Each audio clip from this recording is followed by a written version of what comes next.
After repeated, but ineffectual efforts to burst open the door, Leonard gave up the attempt in despair, and endeavored to make his situation known by loud outcries. But his shouts, if heard, were unheeded, and he was soon compelled from exhaustion to desist. Judith having carried away the lantern, he was left in total darkness, but on searching the cell, which was about 4 feet wide and 6 deep, he discovered a narrow grated loophole.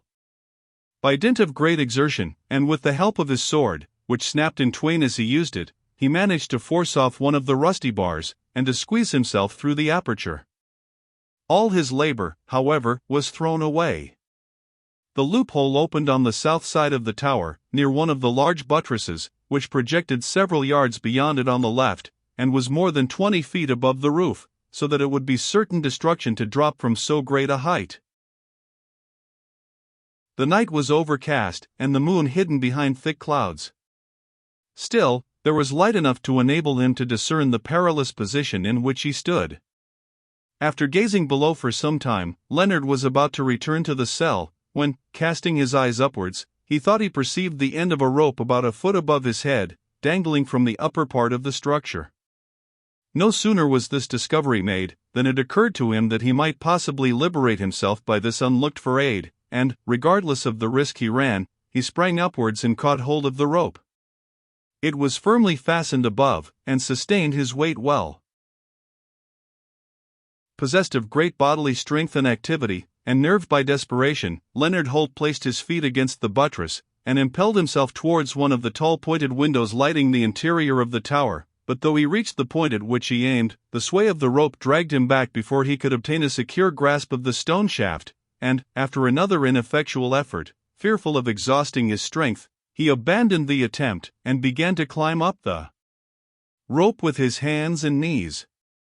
Aided by the inequalities of the roughened walls, he soon gained a range of small Saxon arches ornamenting the tower immediately beneath the belfry, and succeeded in planting his right foot on the molding of one of them. He instantly steadied himself, and with little further effort clambered through an open window.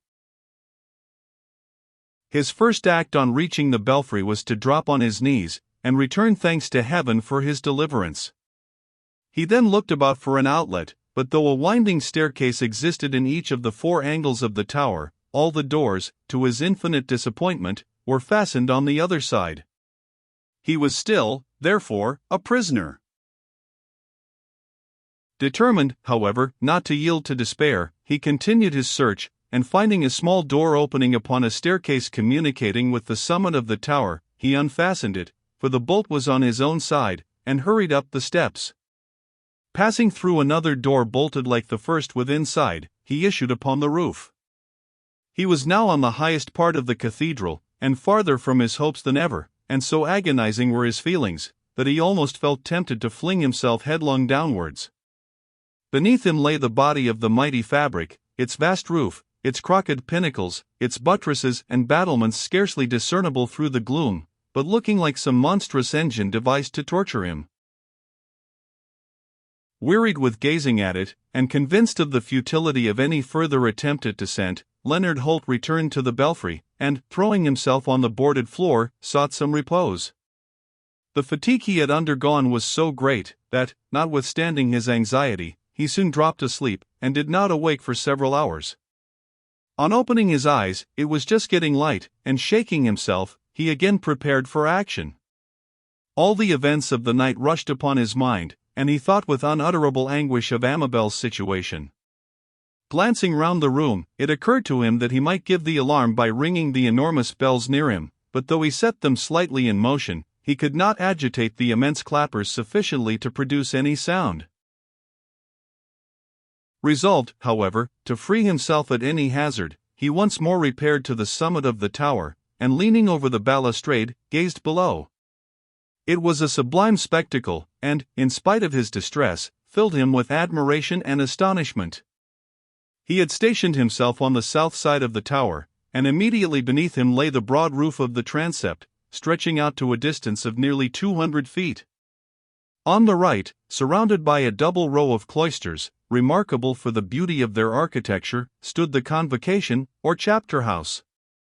The exquisite building was octagonal in form, and supported by large buttresses, ornamented on each gradation by crocked pinnacles. Each side, moreover, had a tall pointed window, filled with stained glass, and was richly adorned with trefoils and cinquefoils. Further on the same side, was the small low church dedicated to St. Gregory, overtopped by the southwestern tower of the mightier parent fane.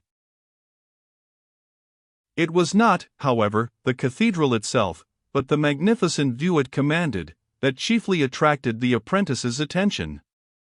From the elevated point on which he stood, his eye ranged over a vast tract of country bounded by the Surrey hills, and at last settled upon the river, which in some parts was obscured by a light haze, and in others tinged with the ruddy beams of the newly risen sun. Its surface was spotted, even at this early hour, with craft, while innumerable vessels of all shapes and sizes were moored to its banks. On the left, he noted the tall houses covering London Bridge, and on the right, traced the sweeping course of the stream as it flowed from Westminster. On this hand, on the opposite bank, lay the flat marshes of Lambeth, while nearer stood the old bull-baiting and bear-baiting establishments, the flags above which could be discerned above the tops of the surrounding habitations. A little to the left was the borough of Southwark, even then a large and populous district, the two most prominent features in the scene being Winchester House, and St. Saviour's old and beautiful church. Filled with wonder at what he saw, Leonard looked towards the east, and here an extraordinary prospect met his gaze. The whole of the city of London was spread out like a map before him, and presented a dense mass of ancient houses, with twisted chimneys, gables, and picturesque roofs, here and there overtopped by a hall, a college, an hospital, or some other lofty structure. This vast collection of buildings was girded in by grey and mouldering walls, approached by 7 gates, and intersected by innumerable narrow streets. The spires and towers of the churches shot up into the clear morning air, for, except in a few quarters, no smoke yet issued from the chimneys. On this side, the view of the city was terminated by the fortifications and keep of the tower. Little did the apprentice think, when he looked at the magnificent scene before him, and marveled at the countless buildings he beheld, that, ere 15 months had elapsed, the whole mass, together with the mighty fabric on which he stood, would be swept away by a tremendous conflagration. Unable to foresee this direful event, and lamenting only that so fair a city should be a prey to an exterminating pestilence, he turned towards the north, and suffered his gaze to wander over Finsbury Fields, and the hilly ground beyond them over Smithfield and Clerkenwell, and the beautiful open country adjoining Grayson Lane. So smiling and beautiful did these districts appear, that he could scarcely fancy they were the chief haunts of the horrible distemper. But he could not blind himself to the fact that in Finsbury Fields, as well as in the open country to the north of Holborn, plague pits had been digged and pesthouses erected, and this consideration threw such a gloom over the prospect, that, in order to dispel the effect, he changed the scene by looking towards the west. Here his view embraced all the proudest mansions of the capital, and tracing the Strand to Charing Cross, long since robbed of the beautiful structure from which it derived its name, and noticing its numerous noble habitations, his eye finally rested upon Whitehall, and he heaved a sigh as he thought that the palace of the sovereign was infected by as foul a moral taint as the hideous disease that ravaged the dwellings of his subjects. At the time that Leonard Holt gazed upon the capital, its picturesque beauties were nearly at their close. In a little more than a year and a quarter afterwards, the greater part of the old city was consumed by fire, and though it was rebuilt, and in many respects improved, its original and picturesque character was entirely destroyed. It seems scarcely possible to conceive a finer view than can be gained from the dome of the modern cathedral at sunrise on a May morning, when the prospect is not dimmed by the smoke of 100,000 chimneys, when the river is just beginning to stir with its numerous craft, or when they are sleeping on its glistening bosom, when every individual house, court, church, square, or theatre, can be discerned, when the eye can range over the whole city on each side, and calculate its vast extent. It seems scarcely possible, we say, to suppose at any previous time it could be more striking, and yet, at the period under consideration, it was incomparably more so. Then, every house was picturesque, and every street a collection of picturesque objects. Then, that which was objectionable in itself, and contributed to the insalubrity of the city, namely, the extreme narrowness of the streets, and overhanging stories of the houses, was the main source of their beauty. Then, the huge projecting signs with their fantastical ironwork, the conduits, the crosses, where crosses remained, the maypoles, all were picturesque, and as superior to what can now be seen, as the attire of Charles II's age is to the ugly and disfiguring costume of our own day. Satiated with this glorious prospect, Leonard began to recur to his own situation, and carefully scrutinizing every available point on the side of the tower, he thought it possible to effect his descent by clambering down the gradations of one of the buttresses. Still, as this experiment would be attended with the utmost danger, while, even if he reached the roof, he would yet be far from his object, he resolved to defer it for a short time, in the hope that ere long Saint of the bell ringers, or other persons connected with the cathedral, might come thither and set him free. While thus communing with himself, he heard a door open below, and hurrying down the stairs at the sound, he beheld, to his great surprise and joy, the piper's daughter, Nizza Macascry. "I have searched for you everywhere," she cried, and began to think some ill had befallen you. "I overheard Judith Malmain say she had shut you up in a cell in the upper part of the tower. How did you escape thence?" Leonard hastily explained. "I told you I should never forget the service you rendered me in preserving the life of poor Belle," pursued Nizza, "and what I have done will prove I am not unmindful of my promise. I saw you search the cathedral last night with Judith, and noticed that she returned from the tower unaccompanied by you. At first I supposed you might have left the cathedral without my observing you, and I was further confirmed in the idea by what I subsequently heard." "Indeed," exclaimed Leonard. "What did you hear?" "I followed Judith to the vaults of St. Faith's," replied Nizza, "and heard her inform your companions that you had found the grocer's daughter, and had taken her away." "And this false statement imposed upon them?" cried Leonard. "It did," replied Nizza. "They were by this time more than half intoxicated by the brandy given them by Chowles, the coffin-maker, and they departed in high dudgeon with you." "No wonder," exclaimed Leonard. "They had scarcely been gone many minutes," pursued Nizza, "when, having stationed myself behind one of the massive pillars in the north aisle of St. Faith's, for I suspected something was wrong, I observed Judith and Chowles steal across the nave, and proceed towards the vestry. The former tapped at the door, and they were instantly admitted by Mr. Quatermain, the minor canon. Hastening to the door, which was left slightly ajar, I perceived two young gallants, whom I heard addressed as the Earl of Rochester and Sir George Etheridge, and a young female, who I could not doubt was Amabel. The Earl and his companion laughed heartily at the trick Judith had played you, and which the latter detailed to them, but Amabel took no part in their merriment, but, on the contrary, looked very grave, and even wept." "Wept, did she?" cried Leonard, in a voice of much emotion. "Then, there is hope for her yet." "You appear greatly interested in her," observed Nizza, pausing, in her narration. "Do you love her?" "Can you ask it?" cried Leonard, passionately.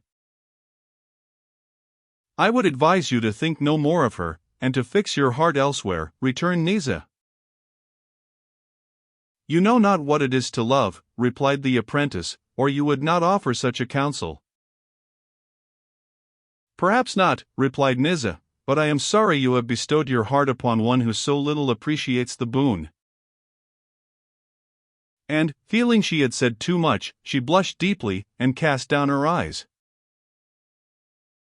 Unconscious of her confusion, and entirely engrossed by the thought of his mistress, Leonard urged her to proceed.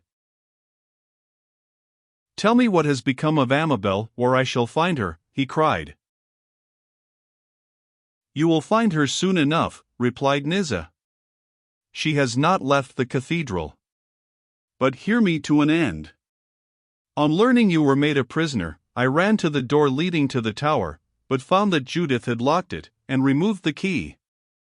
Not daring to give the alarm, for I had gathered from what was said that the 3 vergers were in the Earl's pay, I determined to await a favorable opportunity to release you. Accordingly I returned to the vestry door, and again played the eavesdropper. By this time, another person, who was addressed as Major Pillicati, and who, it appeared, had been employed in the abduction, had joined the party. He informed the Earl that Mr. Blondel was in the greatest distress at his daughter's disappearance, and advised him to lose no time in conveying her to some secure retreat. These tidings troubled Amabel exceedingly, and the Earl endeavored to pacify her by promising to espouse her at daybreak, and, as soon as the ceremony was over, to introduce her in the character of his countess to her parents. "Villain," cried Leonard, "but go on." "I have little more to tell," replied Niza, "except that she consented to the proposal, provided she was allowed to remain till 6 o'clock, the hour appointed for the marriage, with Judith." "Bad as that alternative is, it is better than the other," observed Leonard. "But how did you procure the key of the winding staircase?" "I fortunately observed where Judith had placed it," replied Niza, "and when she departed to the crypt near the charnel, with Amabel, I possessed myself of it.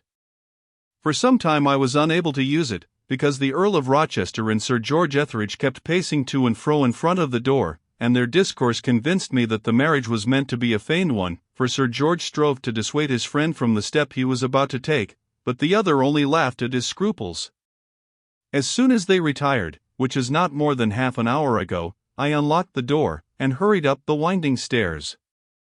I searched every chamber, and began to think you were gone, or that Judith's statement was false. But I resolved to continue my search until I was fully satisfied on this point, and accordingly ascended to the belfry. You are aware of the result.